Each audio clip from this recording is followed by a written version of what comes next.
Good morning and welcome all of you in online education program organized by Deepshikha Kala Sansthan and University of Technology.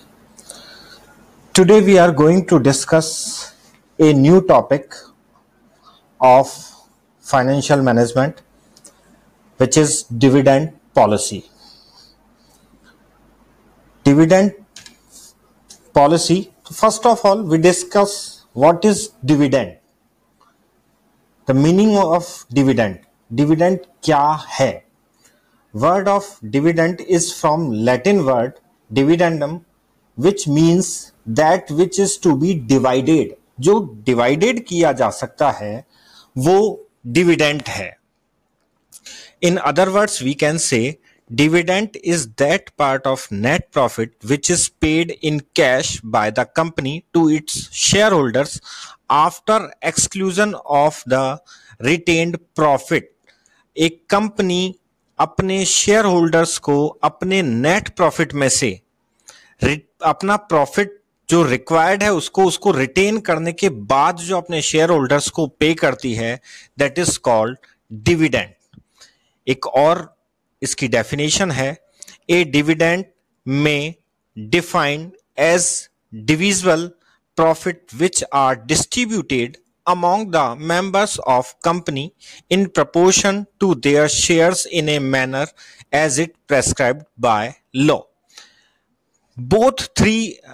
All of the three definitions, we can say dividend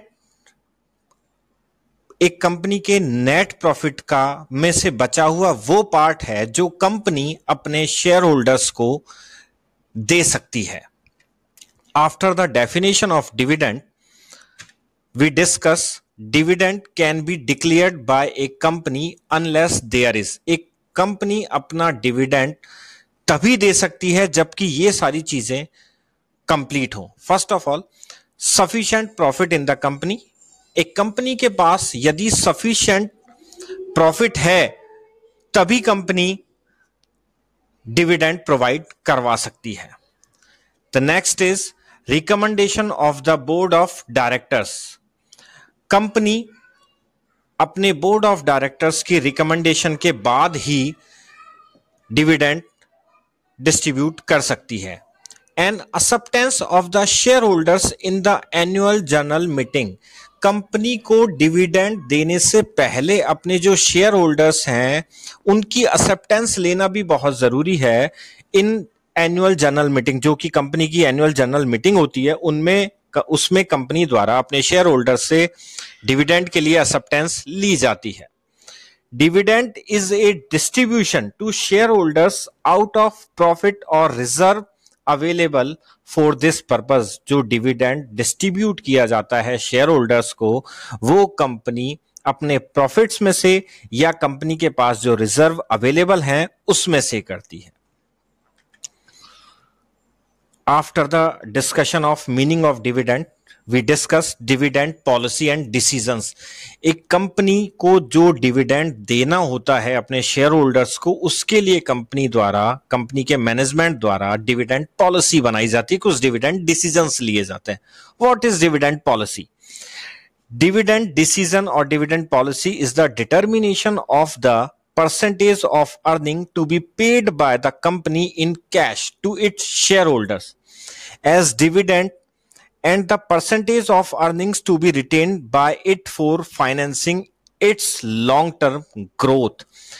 देखिए dividend policy क्या है, dividend decision क्या है, dividend decision और dividend policy में क्या किया जाता है. देखिए फर्स्ट ऑफ ऑल हम कह सकते हैं डिविडेंड पॉलिसी में यह डिटरमाइन किया जाता है कि कंपनी को अपनी अर्निंग्स का कितना परसेंटेज अपने लॉन्ग टर्म ग्रोथ के लिए एज ए फाइनेंस, अपने लॉन्ग टर्म ग्रोथ के लिए अपने पास रोक के रखना है, रिटेन करके रखना है, और कितना परसेंट हिस्सा उसको अपने शेयर होल्डर्स को एज ए डिविडेंड देना है.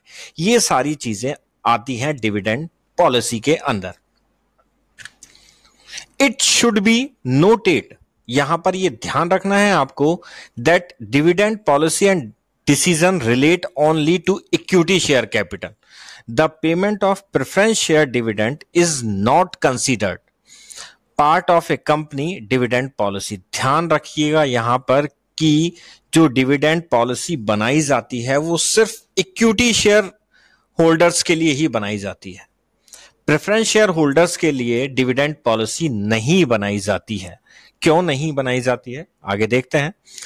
The methods of calculating the preference dividend is fixed in advance by the term and conditions of the original preference share offers. क्या होता है, जब भी कंपनी को के द्वारा अपने प्रेफरेंस शेयर्स पब्लिक के लिए ऑफर किए जाते हैं, उसी समय ये सारी चीजें डिसाइड हो जाती है कि उन पर कितना % डिविडेंड दिया जाएगा।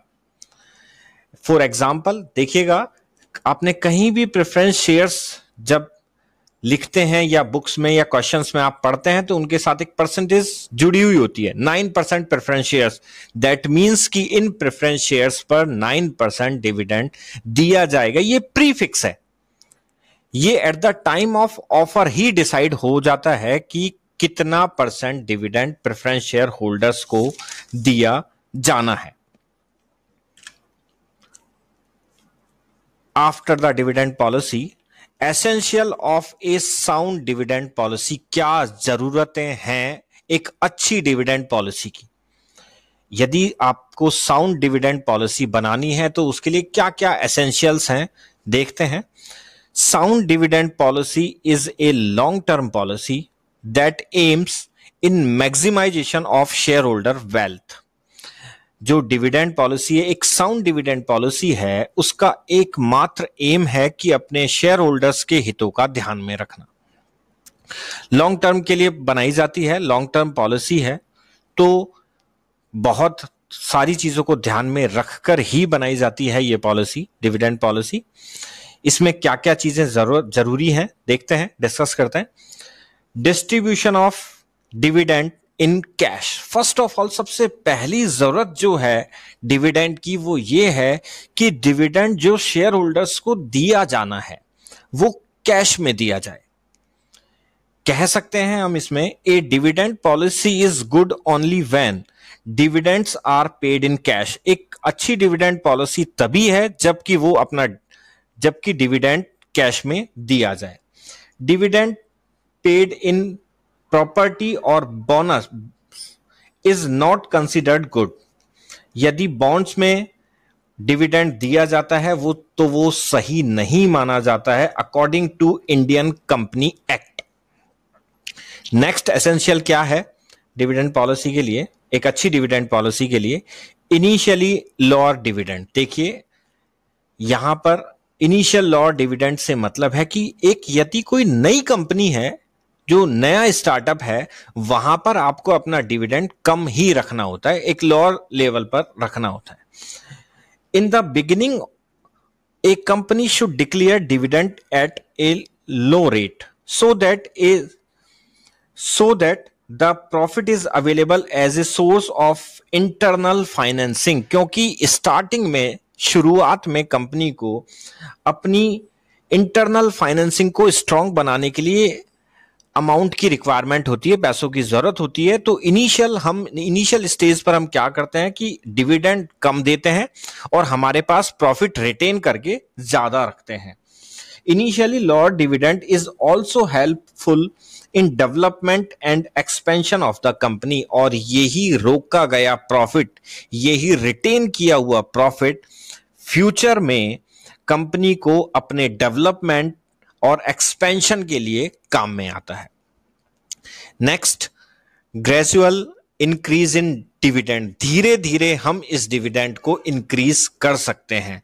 With the increase in price level the income of the company also increase. जब कंपनी की प्राइस लेवल बढ़ता है तो कंपनी में इनकम भी इंक्रीज होती है। The share holders expect similar increase in their income. तो शेयर होल्डर्स भी ये चाहते हैं, उनकी भी एक्सपेक्टेशंस होती है कि उनका भी जो डिविडेंड है वो भी इंक्रीज हो। The rate of dividend should be increase gradually so that there may not be any discontentment among the share holder. If और यहां पर एक बात और ध्यान में रखनी, आपको धीरे धीरे ग्रेजुअली तो अपना डिविडेंड इंक्रीज करना ही है, लेकिन साथ ही साथ यहां पर एक बात और है, if there are super profit in particular year, यदि किसी पर्टिकुलर ईयर में बिजनेस को सुपर प्रॉफिट होता है, देन एक्स्ट्रा डिविडेंड और interim dividend may be declared, तो कंपनी एक्स्ट्रा डिविडेंड भी दे सकती है। The next one is stability. देखिए स्टेबिलिटी बहुत जरूरी है, स्टेबिलिटी का होना बहुत जरूरी है। आप ये नहीं कर सकते कि एक साल तो आप बहुत ज्यादा डिविडेंड पे कर रहे हैं और दूसरे साल आप जीरो डिविडेंड पे कर रहे हैं। आप एक लिमिटेड रेट पर डिविडेंड पे करें, लेकिन हमेशा करें, रेगुलरली हो, स्टेबिलिटी हो उसके अंदर। Stability of dividend means that there should not be too much fluctuation in the rate of dividend, बहुत ज्यादा फ्लक्चुएशन डिविडेंड की रेट में ना आए। During stability the rate of dividend is increased gradually and slowly. Payment of dividend at very high rate in a year and no dividend in next year, यदि एक साल तो आप बहुत ज्यादा डिविडेंड दे रहे हैं और दूसरे साल आप जीरो डिविडेंड पे कर रहे हैं,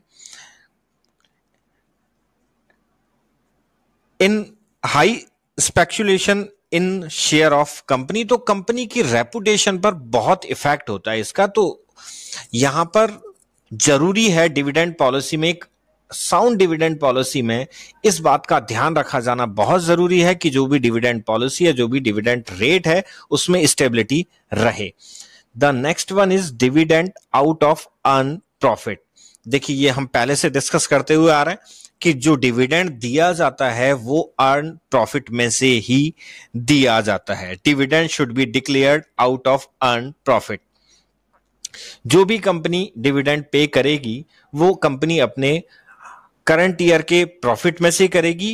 यदि करंट ईयर में प्रॉफिट नहीं है तो जो कंपनी का प्रीवियस ईयर का प्रॉफिट है वहां से कंपनी अपना डिविडेंड पे करेगी। After the essential of a sound dividend policy we discuss factors affecting dividend policy. वो कौन कौन से फैक्टर्स हैं जो डिविडेंड पॉलिसी को अफेक्ट करते हैं। देखिए there are two factors, first is internal factor and second is external factor. पहले हम इंटरनल फैक्टर्स को डिस्कस करते हैं। नेचर ऑफ अर्निंग्स, कि कंपनी की अर्निंग्स का नेचर क्या है, जो कंपनी की अर्निंग्स हैं वो स्टेबल और नॉट, कंपनी की जो अर्निंग्स हैं वो स्टेबल हैं या नहीं है। इन नेचर ऑफ अर्निंग्स हम कह सकते हैं the amount and stability of earnings of a company is the most important aspect of dividend policy. या मोस्ट इंपॉर्टेंट एस्पेक्ट है डिविडेंड पॉलिसी के लिए, because dividends can be paid out of present और past year profit, क्योंकि जो dividend दिया जाता है वो प्रेजेंट और पास्ट ईयर के प्रॉफिट्स में से ही दिया जाता है। Thus, earnings of a company fix the upper limit on dividends. तो कंपनी की जो अर्निंग्स हैं वो डिविडेंड से ऊपर होनी चाहिए। The second internal factors is future funds requirement. देखिए यहां पर ध्यान रखना होता है, क्योंकि हम जो डिविडेंड पे कर रहे हैं अपने शेयर होल्डर्स को वो हमारे प्रॉफिट में से कर रहे हैं, और जो फ्यूचर में कंपनी को फंड्स की रिक्वायरमेंट होगी उसका सोर्स भी हमारा करंट प्रॉफिट ही है। जो आज हमको प्रॉफिट हो रहा है यदि हम उसको रिटेन करके रखेंगे तो ही हमारे फ्यूचर में जो फंड्स की रिक्वायरमेंट है वो फुलफिल हो पाएगी। तो फ्यूचर फंड्स जो रिक्वायरमेंट्स जो हैं हमारी, उनको भी हमको ध्यान में रखना होता है। यहां हम ये कह सकते हैं a company should also consider its financial requirements for expansion program or increased needs of working capital before taking a dividend decision। Company को अपना डिविडेंड डिसीजन लेने से पहले, अपनी डिविडेंड पॉलिसी बनाने से पहले अपनी फ्यूचर में जो फंड्स की रिक्वायरमेंट है उस पर ध्यान देना जरूरी है। If the company distribute all of the it's earning among the shareholders as dividend, यदि कंपनी ने अपनी सारी अर्निंग, सारा प्रॉफिट शेयर होल्डर्स में बांट दिया है, it will face difficulties in taking new projects or meetings increased need of working capital। तो कंपनी को फ्यूचर में यदि फंड की रिक्वायरमेंट होगी तो उसको वहां पर बहुत सारी प्रॉब्लम्स फेस करनी होगी। Therefore, in the company has viable and profitable investment proposal, it should retain maximum earnings। तो यदि कंपनी को फ्यूचर में इन्वेस्टमेंट प्रपोजल्स को एक्सेप्ट करना है तो कंपनी को अपना मैक्सिमम प्रॉफिट रिटेन करके रखना होगा। The next internal factor, liquidity of funds. यहां पर यह बात भी मोस्ट इंपॉर्टेंट है, देखिए, क्योंकि मोस्टली जो डिविडेंड पे किया जाता है वो इन कैश होता है, तो जो लिक्विडिटी है फंड्स की वो प्रॉपर होनी जरूरी है कंपनी के पास। हम कह सकते हैं a dividend represent a cash outflow. जो डिविडेंड है वो कैश आउटफ्लो को शो करता है। Hence the greater the funds and the liquidity of the firm, the better is the ability to pay dividend. If there is shortage of cash, देखिए, यदि company के पास liquidity available है तो इसका मतलब आप इजी वे में डिविडेंड पॉलिसी बना सकते हैं, आप डिविडेंड पे कर सकते हैं। But if there is a shortage of cash, यदि कैश की शॉर्टेज है तो हमारे मन में एक क्वेश्चन आएगा, यदि कैश की शॉर्टेज है और डिविडेंड हमको कैश में देना है तो क्या डिविडेंड नहीं देने का क्वेश्चन हमारे मन में आ सकता है? देखिए, देखते हैं। If there is a shortage of cash, question of payment of dividend does not arise. ये नहीं आएगा because the company has sufficient profit. If the company has sufficient profit, in such a situation it is better to declare stock dividend. तो उसको cash discount देने की जरूरत नहीं है। Stock dividend, in other words we can say bonus shares. Company अपने bonus share holders को as a dividend दे सकती है। Next factor, external factors. इसमें हम देखते हैं, first of all, firm access to capital market. Firms access to capital market, देखिए, बहुत जरूरी चीज है कि कंपनी का कैपिटल मार्केट में एक्सेस होना बहुत जरूरी है। एक company can pay dividend despite of its weak liquidity position. Company अपनी यदि वीक लिक्विडिटी पोजीशन में है तो provided it can sell its debenture और shares in the capital market. देखिए, यदि कंपनी के पास लिक्विडिटी नहीं है या कम है या लिक्विडिटी में पोजीशन कंपनी की वीक है तो कंपनी क्या करेगी? कंपनी अपने डिवेंचर्स और शेयर्स कैपिटल मार्केट में सेल आउट कर देगी। लेकिन यहां पर ध्यान रहे कि कैपिटल मार्केट में ये चीजें तभी सेल हो सकती है जब कंपनी का कैपिटल मार्केट में एक्सेस है। Hence well established and large companies like Videocon International Limited, Reliance Industries Limited can pay dividend at higher rate than new and small companies because of their better access to capital market. बड़ी कंपनियां छोटी कंपनियों के मामले में capital market में अपने debentures और शेयर्स इजी वे में सेल कर सकती है क्योंकि उनका कैपिटल मार्केट पे एक्सेस बजाय छोटी कंपनियों के अच्छा होता है। The next external factor is legal restrictions. देखिए, हर जगह लीगल रेस्ट्रिक्शंस होते हैं और यहां पर भी हैं। The dividend policy of a company does not entirely depends upon the choice of share holder और financial requirement of the company. जो डिविडेंड पॉलिसी है वो सिर्फ शेयर होल्डर्स की मर्जी से और हमारी फ्यूचर की फाइनेंशियल रिक्वायरमेंट्स के हिसाब से नहीं हो सकती, but it should be involve with in the legal framework and restrictions. बल्कि ये एक लीगल फ्रेमवर्क के और रेस्ट्रिक्शंस के दायरे में भी आती है। The next external factor is government, economic and policies. Government की इकोनॉमिक क्या है एंड टैक्स पॉलिसीज क्या है. The earning capacity of the company is widely affected by the changes in industrial labour and other policies of government. Government की policies से हर business, हर organisation effect होती ही होती है. तो ये एक्सटर्नल फैक्टर कॉमन है हर जगह पर. The next, kinds of dividend. Dividend के प्रकार क्या क्या हैं, what is the kinds of dividend. देखिए यहां पर हमने इसको 3 अलग अलग जगह पर बांट दिया है डिविडेंड को. The first one is type of security. Type of security के अकॉर्डिंग देखा जाए तो there are 2 type of dividend, preference dividend और equity dividend.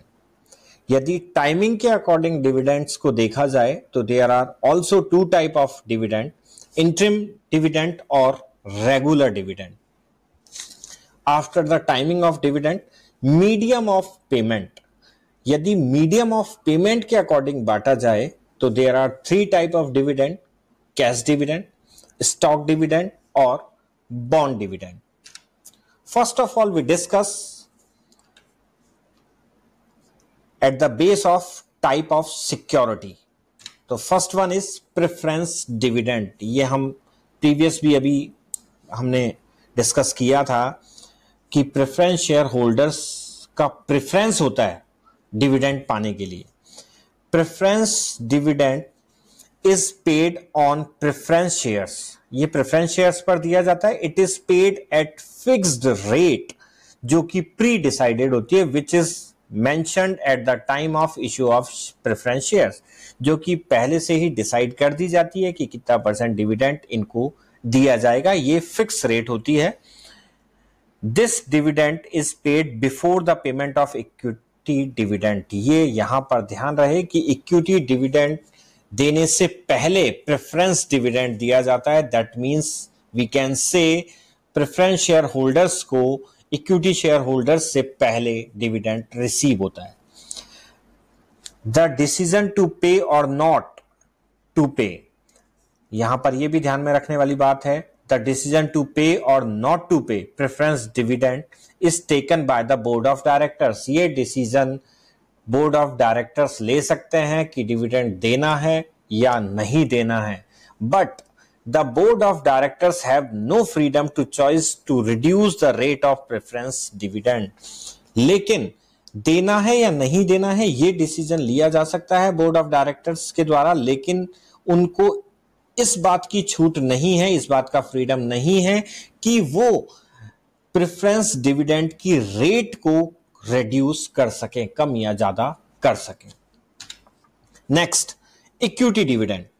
Equity dividend is paid on equity shares. ये इक्विटी शेयर्स पर दिया जाता है at the rate recommended by the board of directors and approved by the share holders in annual general meeting. और equity share holders को दिया जाने वाला इक्विटी डिविडेंड जो है उसकी रेट, कितना डिविडेंड दिया जाएगा, इस रेट को डिसाइड किया जाता है बोर्ड ऑफ डायरेक्टर्स की रिकमेंडेशन पर एंड शेयर होल्डर्स के साथ एनुअल जनरल मीटिंग में. The board of directors have freedom to choice with regards to payment और non payment of dividend. Board of directors के पास ये चॉइस है कि इक्विटी डिविडेंड देना है या नहीं देना है, इसका डिसीजन वो ले सकते हैं. साथ ही साथ as well as the rate of dividend and the medium of dividend, I cash dividend और नॉन कैश डिविडेंड, कैश में देना है या किसी अदर फॉर्म में देना है, ये डिसीजन लेने का अधिकार भी बोर्ड ऑफ डायरेक्टर्स के पास है. और उसकी रेट ऑफ डिविडेंड को डिसाइड करने का अधिकार भी बोर्ड ऑफ डायरेक्टर्स के पास होता है. After the type of security, the next kind of timing of dividend. First one is interim dividend. What is interim dividend? देखिएगा, interim dividend is the dividend paid by the board of directors at any time between 2 annual general meeting of the company. दो general meeting के बीच में ये announce किया जा सकता है, दिया जा सकता है। If the article of association of the company so permits, यदि कंपनी आर्टिकल इसकी परमिशन देता है तो it is generally declared and paid when the company has earn huge profit. यदि कंपनी के पास ह्यूज प्रॉफिट हुआ है, मोर प्रॉफिट यदि कंपनी को हुआ है, और एबनॉर्मल प्रॉफिट यदि कंपनी को ड्यूरिंग द ईयर किसी भी साल हुआ है, तो वो उस समय इंटरिम डिविडेंड अपने शेयर होल्डर्स को दे सकती है। After the interim dividend, next one is cash dividend. This is the most popular kind of dividend. ये मोस्ट इंपॉर्टेंट है। हम जानते हैं कि कैश मैक्सिमम जो डिविडेंड है वो कैश में ही दिया जाता है, which is distribute to share holders in cash out of the earnings of the business. Company अपने शेयर होल्डर्स को जो डिविडेंड कैश में देती है वो अपनी अर्निंग्स में से देती है, और short term loan taken from the bank, या फिर बैंक से लोन, शॉर्ट टर्म लोन लेकर भी दिया जा सकता है। Generally share holders are interested in cash dividend, और जनरली जो शेयर होल्डर्स हैं वो भी कैश डिविडेंड में ही इंटरेस्टेड होते हैं। The payment of dividend in cash indicates, जो यदि कंपनी अपने डिविडेंड का पेमेंट कैश में करती है तो वो क्या इंडिकेट करता है? Cash indicate cash outflow from the firm to the share holders. तो उसके शेयर होल्डर्स को कैश आउटफ्लो का पता चलता है। The next one is medium of payment. Company medium of payment में हम कैश पेमेंट पढ़ चुके हैं। टाइमिंग ऑफ डिविडेंड की यदि बात करें तो हमने इंटरिम डिविडेंड को पढ़ा है, रेगुलर डिविडेंड हमने इसलिए डिस्कस नहीं किया है क्योंकि रेगुलर डिविडेंड दैट मींस आप रेगुलरली जो डिविडेंड को पे कर रहे हो, that is regular dividend. Medium of payment में हम कैश डिविडेंड पढ़ चुके हैं। Next one is stock dividend. Stock dividend और bonus shares. Stock dividend is also known as bonus shares.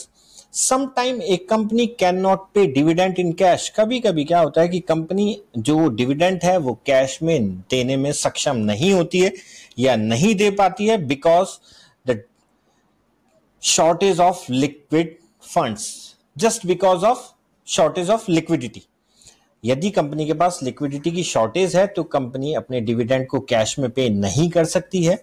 Under such situation, ऐसी सिचुएशन में the company issue new shares to the existing share holders of paying dividend. Such shares are known as bonus shares या stock dividend. The next one is bond dividend.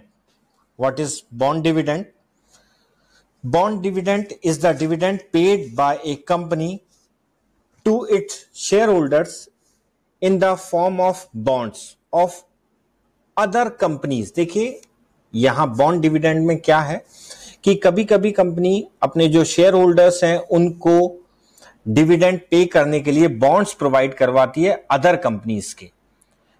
लेकिन यहां पर ध्यान में ये रखना है कि बॉन्ड डिविडेंड्स और property dividend can not be paid and it is not longer legal in India. लेकिन लीगली देखा जाए तो इंडिया में ये लीगली नहीं है। आप यहां पर कैश डिविडेंड दे सकते हैं और बोनस डिविडेंड दे सकते हैं। After the topic of kind of dividend, our next topic is dividend models.